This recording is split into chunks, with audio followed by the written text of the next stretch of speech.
Perkembangan baru datang dari Polda Metro Jaya yang resmi menetapkan Dr. Richard Lee sebagai tersangka dalam perkara dugaan pelanggaran di bidang kesehatan dan perlindungan konsumen. Penetapan ini dilakukan setelah laporan yang diajukan oleh dokter detektif sejak Desember 2024 naik ke tahap penyidikan. Status tersangka terhadap Richard Lee diputuskan pada pertengahan Desember 2025. Namun, pihak kepolisian memastikan tidak dilakukan penahanan. Meski demikian, kasus ini langsung menyedot perhatian publik mengingat sosok Richard Lee dikenal luas di media sosial sebagai dokter. Setelah penetapan tersebut, Richard Lee sebenarnya telah dijadwalkan menjalani pemeriksaan pada akhir Desember 2025. Namun, meminta penundaan kepada penyidik. Pemeriksaan perdana sebagai tersangka kemudian dijadwalkan ulang pada Rabu 7 Januari 2026.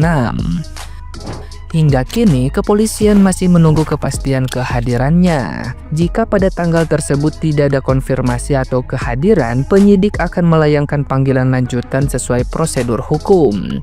Sementara itu, upaya konfirmasi kepada Richard Lee belum mendapatkan tanggapan, membuat publik terus berspekulasi soal kelanjutan kasus ini. Nah, gimana nih menurut netizen yang terhormat? Silahkan berkomentar ya. Weh, udah pada bangun belum? Ada berita heboh lagi di tahun 2026.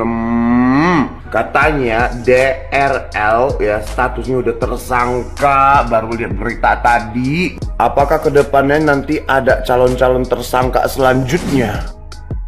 Saling lapor dan sama-sama jadi tersangka ya. Dr. Richard Lee ditetapkan jadi tersangka terkait laporan dokter detektif. Dr. Richard Lee ini dugaannya itu terkait dengan pelanggaran di bidang kesehatan dan juga terkait dengan perlindungan konsumen ya. Untuk dokter ditetapkan tersangka kasus pencemaran nama baik Dr. Richard Lee ya. Dua-duanya jadi tersangka, saling lapor sehingga menjadi tersangka. Udah jadi pada tersangka. Jokitin dulu dong doktif. Andur, dampingi. Kamu kan duta sibuk ya, temenin dong. Kalau perlu kau temenin masuk si ular itu ya, sama si Suneo. Doktif liburan yuk, saya ke pantai yuk ya. Kita liburan ke pantai merayakan ini semuanya. Wah, wah, wah, wah. Mampus. Doktif, tolong dong jelasin. Ini aku baru banget buka TikTok, baru banget tiba-tiba ngeliat berita seliweran kalau DRL dan SS sudah menjadi TSK. Bener nggak sih Doktif ini? Oh my god, finally ya. Kalau benar penantian laporan Doktif udah setahunan ini, doa Doktif terkabul juga. Dan ini untuk siapa? Untuk masyarakat dan konsumen di Indo. Doktif ini benar nggak sih Doktif? Minta tolong dijelasin Doktif. Semangat Doktif, menyala 2026 Doktif.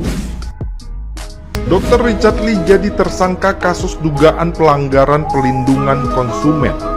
Oke teman-teman, jadi ini adalah babak baru dari perseteruan antara Doktif dan juga Dr. Richard nih. Nah, kita tahu kemarin beritanya Doktif itu pun sudah ditetapkan sebagai tersangka. Sekarang giliran Dr. Richard juga ditetapkan sebagai tersangka nih. Dr. Richard ini dilaporkan atas dugaan pelanggaran perlindungan konsumen terkait produk dan treatment kecantikan. Nah, penetapan tersangka ini dilakukan pada 15 Desember 2025. Pada surat pemanggilan pertama tanggal 23 Desember 2025, Dr. Richard tidak memenuhi panggilan pemeriksaan nih. Ia diketahui akan hadir di panggilan kedua, yaitu di tanggal 7 Januari 2026. Ya, drama apa lagi ini gitu loh. Ada aja nih, kemarin Doktif udah jadi tersangka. Sekarang Dr. Richard ditetapkan juga sebagai tersangka. Ujung-ujung kalau misalnya ketemu di penjara berdua gimana? Kagak bisa gitu ya, damai-damai aja gitu. Dokter loh kalian ini loh. Aneh, buat gue tuh aneh bener. Cuman kalau menurut kalian sendiri gimana deh? Coba tulis pendapat kalian di kolom komentar.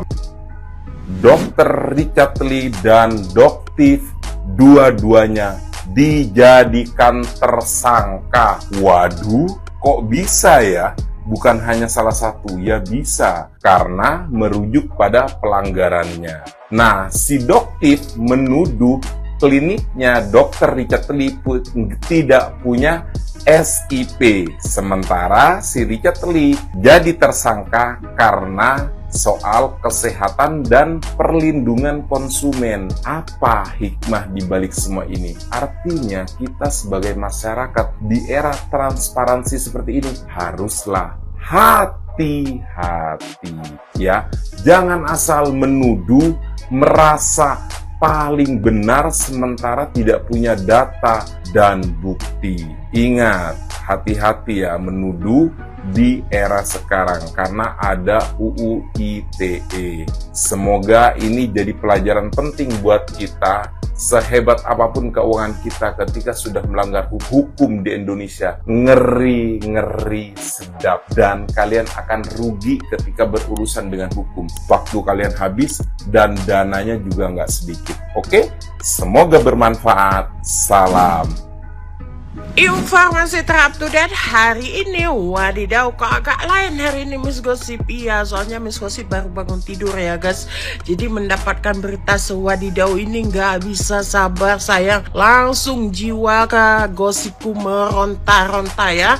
Ayo kita gosip dulu perihal Dr. Richard Lee ternyata sudah ditetapkan menjadi tersangka di Desember 2025. Dan sampai hari ini belum kooperatif untuk memenuhi panggilan tersebut. Tanggal 7 Januari 2025 itu menjadi panggilan kedua untuk Dr. Richard Lee. Akankah Dr. Richard Lee kooperatif memenuhi panggilan tersebut? Dok, ini pesan dari Miss Gosip ya dok. Mending dokter datang aja, kooperatif. Jikapun ditahan ya udah terima aja. Memang itu kesalahan dokter. Takutnya nanti dokter diangkut paksa. Yang sakit siapa? Dokter Reni nanti. Dokter Reni nanti yang menjerit-jerit seperti yang telah berlalu. Biarlah berlalu itu ya dok. Dokter Reni yang menjerit, suami saya tidak bersalah, suami saya tidak bersalah. Nah itu kasihan. Jadi teruntuk Dr. Richard Lee mending kooperatif, penuhi panggilannya. Jikapun ditahan ya udah terima, kan memang udah kesalahannya. Banyak cara menuju Roma dokter, banyak cara mendapatkan kebebasan. Itu sih pesan dari Miss Gosip. Kita aja ya, meledak gak tuh, wadidaw. Akhirnya rumor soal dokter detektif alias Doktiv yang katanya menyebarkan hoax terbantahkan sudah, karena kemarin Polda Metro Jaya resmi mengumumkan Dr. Richard Lee sebagai tersangka. Disclaimer dulu bahwa konten ini sifatnya edukatif, tidak bermaksud membela atau menyerang siapapun dan tetap menjunjung asas praduga tidak bersalah. Sekarang kita bahas dengan kacamata hukum, bukan simpati personal. Jadi rame juga dikabarkan bahwa ancaman pidana dalam perkara Dr. Richard Lee ini katanya di atas 5 tahun ya.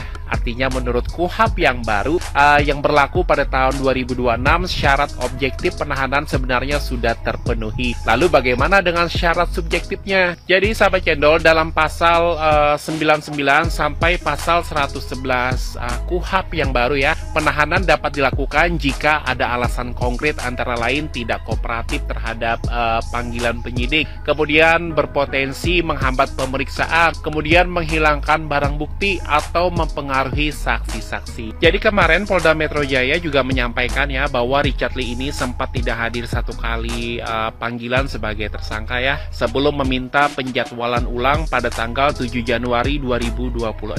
Nah, secara normatif memang benar sih bahwa satu kali mangkir itu belum otomatis menimbulkan kewajiban penahanan ya, tapi perlu digarisbawahi.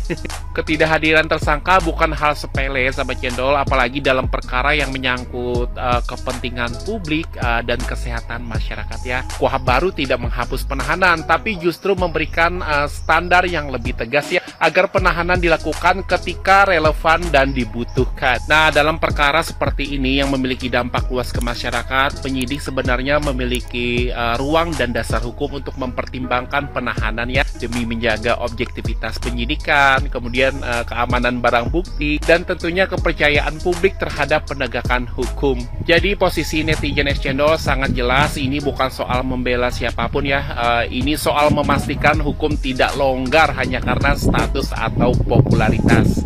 Nah, penahanan bukan penghukuman ya, melainkan alat hukum agar proses berjalan jujur dan setara. Dan di era KUHP baru, publik berhak mengawal itu.